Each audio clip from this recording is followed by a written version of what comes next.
2, 3, go.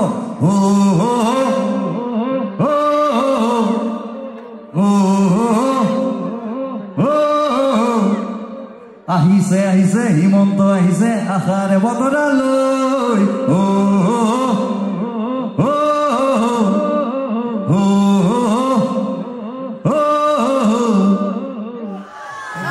Sualkuchi প্ৰগতি ছাত্ৰ সমাজ বঢ়িয়া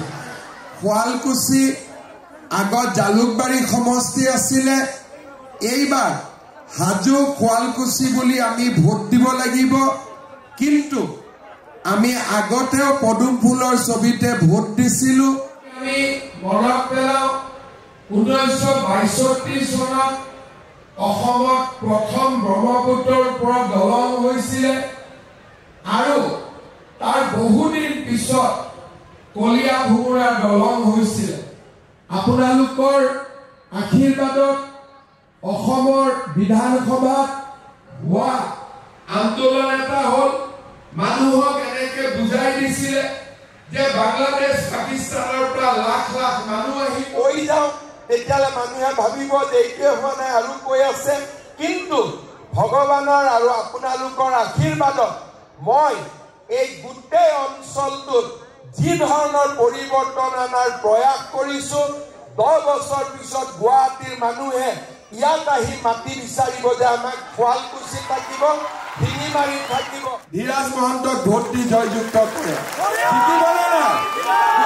সকলোৱে হাত চাপৰি বজাই আশীৰ্বাদ কৰি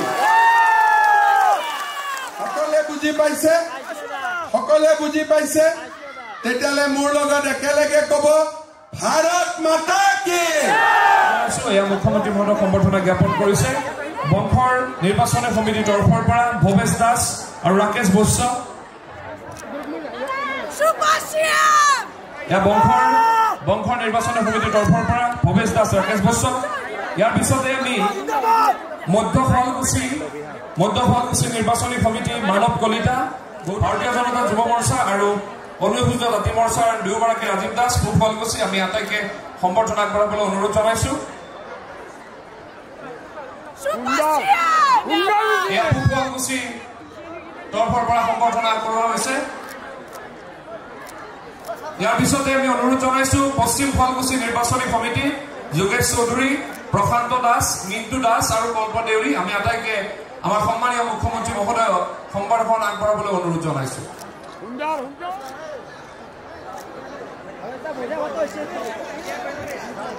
আমি অনুৰোধ জনাইছো অসম গণ পৰিষদৰ তৰফৰ পৰা নিৰ্মল বৰা গোবিন্দ দাস আৰু প্ৰাঞ্জিত দাসে সম্বৰ্ধনা আগবঢ়াব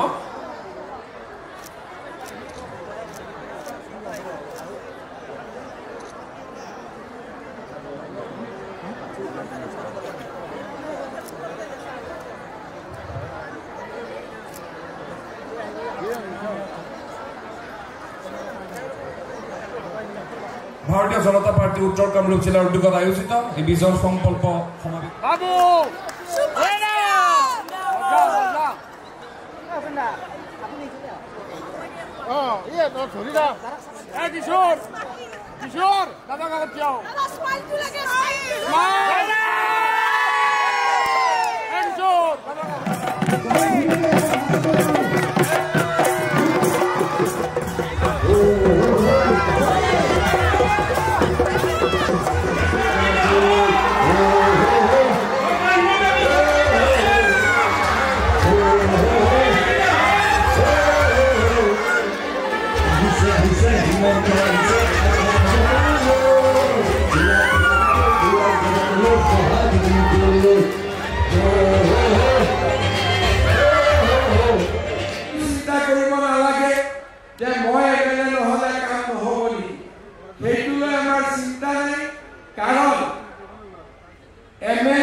এখন ভাল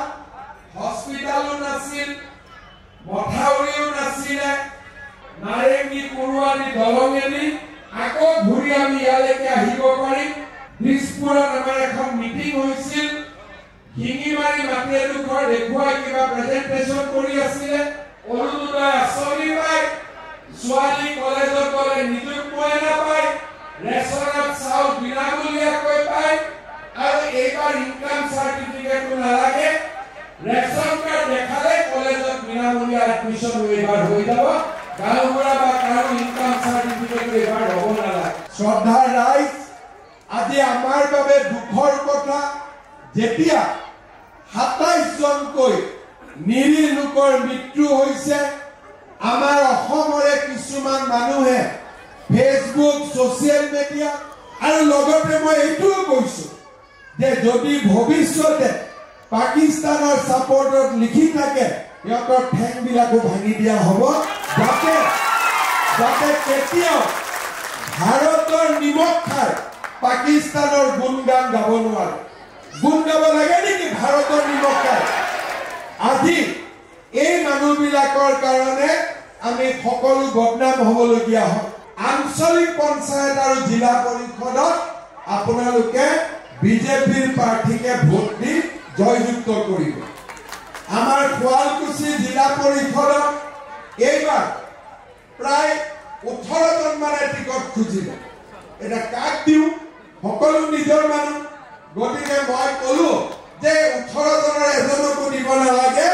আমাৰ মণ্ডলৰ সভাপতি ধীৰাজ মহন্তকে দিব দিব না নিদিব সকলো আশীৰ্বাদ কৰক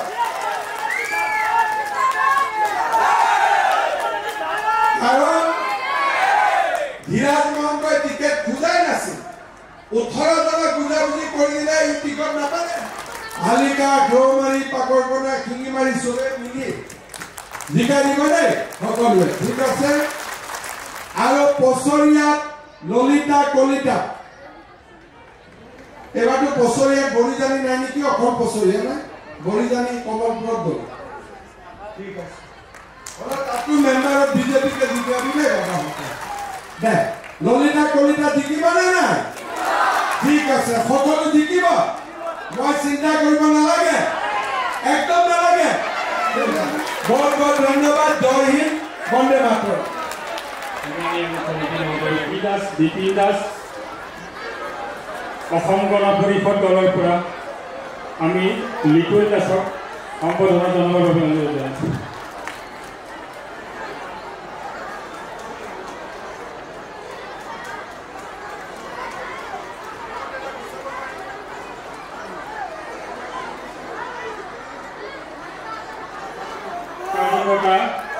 ৰাহুল বৰ্মা 207 আৰু অমৰ বৰ্মা 208 তেখেতসকলেও বিষয় যিটো স্থানতে আমাৰ আজি সভাখন অনুষ্ঠিত হৈছে নিৰ্বাচনী প্ৰচাৰৰ অন্ত পৰিল ছাৰ কেনে হ'ব বুলি মই ঘূৰি আছোঁ গতিকে মই খবৰ ল'ব পৰা নাই এতিয়া ঘৰত গৈহে খবৰ ল'ম কিন্তু শান্তিপূৰ্ণভাৱে হৈ গৈছে ক'তো কোনো খেলি মেলি নাই অশান্তি নাই আৰু মই ভাবোঁ বিজেপি দলৰ ভাল ৰিজাল্ট মইতো তেওঁক এবাৰো জেলত পঠুৱাই নাই এতিয়ালৈকে মই মুখ্যমন্ত্ৰী হোৱাৰ পিছতো তেওঁ ভিটামিনহে পাইছে ভাল কৰি চলিবলৈ আছে হয়নে নহয় আৰু 360 বাৰ মই জেলত যাবৰ কাৰণে মোৰ বয়সো আৰু 50 বছৰমান জীয়াই থাকিব লাগিব গতিকে তেওঁ মোৰ দীৰ্ঘ আয়ু কামনা কৰিছে মই ধন্যবাদ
মোদী ডাঙৰীয়াৰ দিনত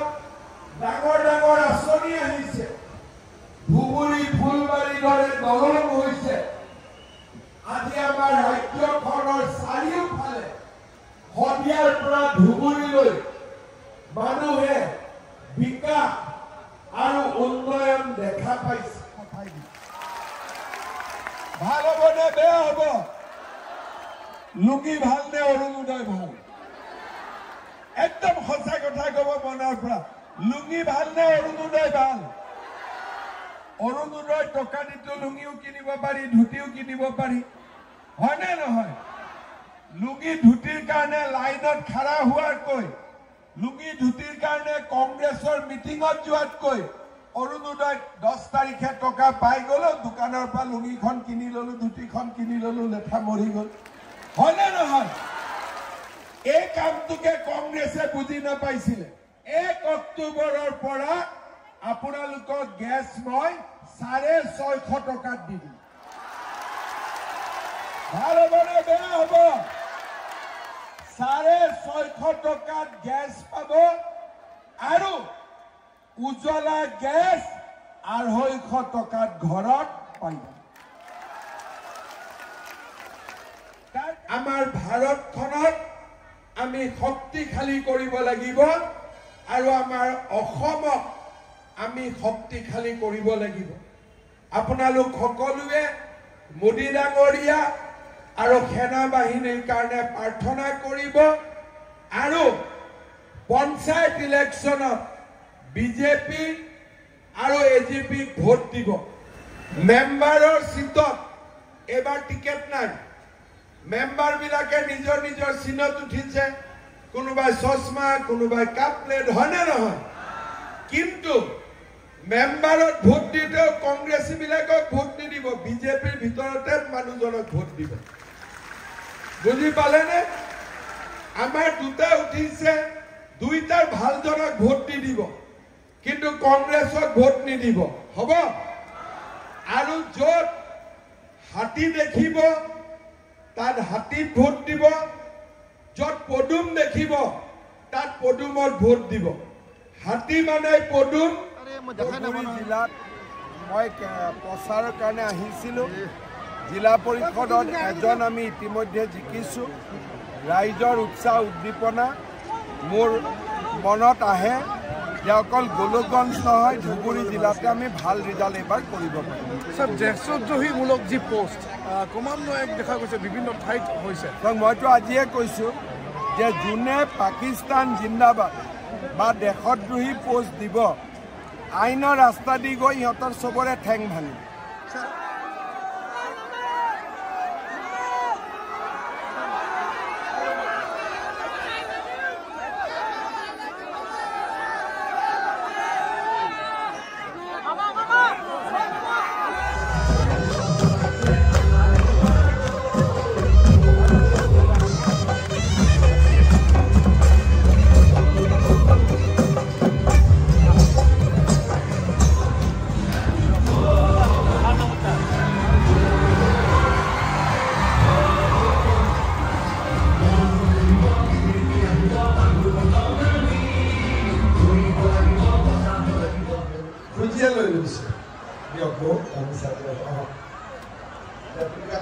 ভালো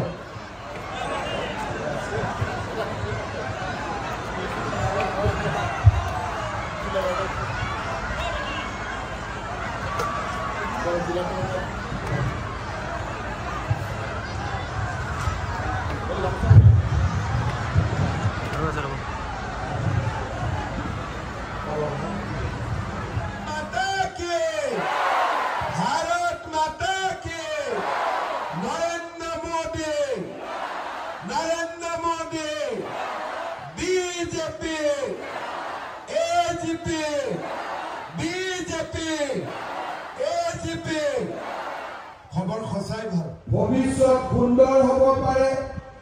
তাৰ বিষয়ে আমি সকলোৱে সিদ্ধান্ত ল'ব লাগিব ৪৫,০০০ অৰুণোদয় তাৰমানে পাৰ ঘৰতে পাই যাব যিসকলে পঞ্চায়তত বিজেপি এজিপিৰ পৰা ইলেকশ্যন উঠিছে যি দুখীয়া মানুহে অৰুণোদয় পোৱা নাই তেওঁলোকৰ হাতত নামবোৰ দি দিব মই তেওঁলোকৰ পৰা নামবোৰ লৈ ল'ম আৰু প্ৰত্যেকগৰাকী দুখীয়া মানুহক আমি অৰুণোদয় দিয়াৰ ব্যৱস্থা শ্ৰদ্ধা ৰাইজ ইছলাম তাপাত্তাৰী নমস্কাৰ জিকিব না নাই বঢ়িয়া ভাৰত মাতা কে নৰেন্দ্ৰ মোদী জিন্দাবাদ বিজেপি জিন্দাবাদ বিজেপি জিন্দাবাদ এজিপি জিন্দাবাদ এজিপি জিন্দাবাদ ফণীভূষণ চৌধুৰী জিন্দাবাদ ফণীভূষণ চৌধুৰী জিন্দাবাদ আমাৰ যেটো অপেক্ষিত ফলাফল 4খন 5খন জিলা আছে য'ত আমি জিলা পৰিষদ কৰা কষ্ট পাম তাৰ বাদে বাকি অসমৰ য'ত বিজেপি বা এজিপি শক্তিশালী আগৰ পৰাই তাত আমাৰ জিলা পৰিষদ গঠন হৈ যাব আৰু আঞ্চলিক পঞ্চায়ত সদস্য সকলোতে ইতিমধ্যে বিজেপিৰ বহুত আনকণ্টে জিকিছে আৰু বাকীখিনিতো ৰাইজৰ ইমান উৎসাহ আপোনালোকেতো দেখিছে লোকসভা বিধানসভাতকৈ উৎসাহ বেছি ৰাইজৰ একদম অক্ষুণ্ণ থাকিব বঙাইগাঁও জিলাতে হওক অসমত হওক এজিপি আৰু বিজেপি আমি ধুনীয়াকৈ আসন বুজা পৰা কৰি ল'ম এতিয়া আপোনালোকে দেখিছে যে বঙাইগাঁৱত 3টা এজিপি উঠিছে জিলা পৰিষদ অভয়পুৰীত আমি 3টা উঠিছোঁ ক'তো কোনো অসুবিধা নাই শনিদা আছে আমি মেইন ইলেকশ্যনৰ সময়তো আমি খুব ধুনীয়াকৈ এজিপি বিজেপি বুজাবুজি কৰিম স্যাৰ বিজেপিয়ে সকলোৱে নিৰ্বাচনতে ইমান গুৰুত্ব দিয়ে কিন্তু কংগ্ৰেছে স্যাৰ ব্যতিক্ৰম দেখিছোঁ আমাৰ কাৰণে প্ৰত্যেকটো ইলেকশ্যন গুৰুত্বপূৰ্ণ কাৰণ ইলেকশ্যনৰ মিটিঙত আহিলে ৰাইজৰ বহুত মনৰ কথা বুজি পোৱা যায় আৰু চৰকাৰখন পৰিচালনা কৰিব বহুতখিনি সহজ হয় ৰাইজৰ লগত মিলা মিছা কৰাৰ ইলেকশ্যনটো এটা ডাঙৰ প্ৰক্ৰিয়া আমাৰ কেণ্ডিডেটবিলাক গৈছে বিধায়কসকল গৈছে কোনোবা গাঁৱত ৰাস্তা হোৱা নাই গম পাই আহিব গতিকে প্ৰত্যেকটো ইলেকশ্যনত আমাৰ যিখিনি দোষ বা ত্ৰুটি থাকে তাক আমি নেক্সট ইলেকশ্যনটোত শুধৰাই লওঁ এই যে ইলেকশ্যনটোৰ প্ৰচাৰ চলিব ইয়াৰ পিছত অতি কমেও 6-7খন মোৰ মিটিং হ'ব তেওঁলোকৰ লগত যে ৰাইজক কি হ'ল কোনটো ৰাস্তাৰ কথা ক'লে কোনটো দলঙৰ কথা ক'লে কোনটো আঁচনিৰ কথা ক'লে তেনেকৈ অহা 1 বছৰত আমি আৰু শুধৰণি কৰি ল'ম গতিকে আমাৰ কাৰণে এইটো এটা নিজকেও সংশোধন কৰা ৰাইজক আৰু বেছিকৈ সহায় কৰাৰ এটা নিৰ্বাচনটো আমাৰ কাৰণে এটা প্ৰক্ৰিয়া সেইকাৰণে যেনেকৈ বিধানসভা দিনত 4-5খন মিটিং কৰোঁ ময়ো আজিও মোৰ 4খন মিটিং আছে যেনেকৈ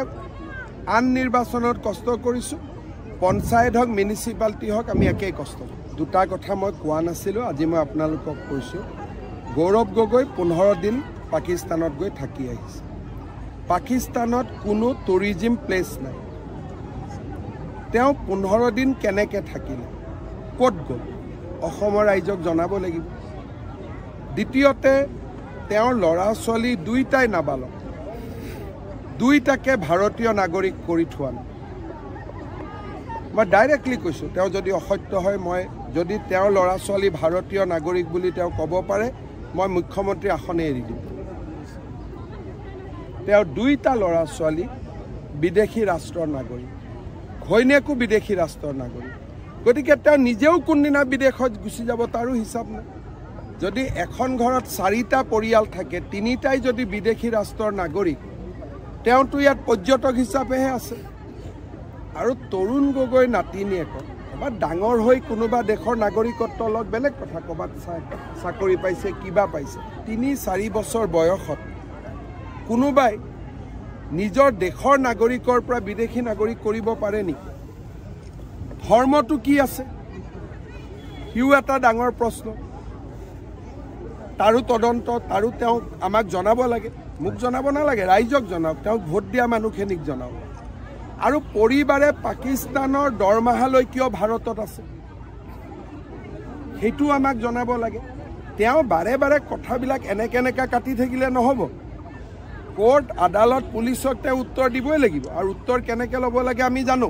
পাকিস্তানত 15 দিন থকাটো বাকীখিনি তেওঁ ঘৰুৱা কথা ল'ৰা ছোৱালীক ভাৰতীয় কৰিছে কৰা নাই কিন্তু পাকিস্তানত 15 দিন থকাটো আমি সহজভাৱে নলওঁ আৰু এবাৰ পাকিস্তানত যোৱাটো মই জানো আৰু গৈছে নেকি এতিয়া জানিব পৰা নাই কাৰণ তেওঁ নিজৰ পাছপৰ্টখন ইজৰাইলত হেৰুৱাই দিছিল গতিকে মোৰটো সন্দেহ হয় 2-3বাৰ গৈছিল এবাৰৰ খবৰ মই পাওঁ বাকি পোৱা নাই কাৰণ তেওঁ অৰিজিনেল পাছপৰ্টখন ইজৰাইলত হেৰুৱাই দিছিল